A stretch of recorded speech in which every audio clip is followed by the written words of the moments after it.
Твоя цитата. «Думаю, я буду на пике, когда стану заслуженной народной артисткой Российской Федерации». И как ты видишь этот ряд? Лев Лещенко, Эдита Пьеха, Людмила Гурченко и Мария Бойко? Я Мия Бойко! Ты ведь из деревни? Ты это уже говорила. Я просто еще раз хотела тебе напомнить. Короче, ты чё, охренела? С уважением к людям надо. Я всех уважаю, у кого Венеры дороже моих. А я так-то давно в гламуре и могу отличить дорогие Венеры от твоих. У меня нет виниров. Все вы так говорите. Ладно, продолжим.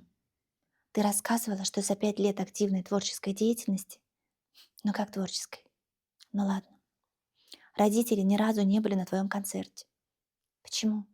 Они просто не воспринимают мое творчество. Тут мы с ними похожи. Ты еще и с жопой бегемота похожа. Что ты про это не говоришь? Артур, оставь только ее фразу, чтобы она, сука, казалась, а не я.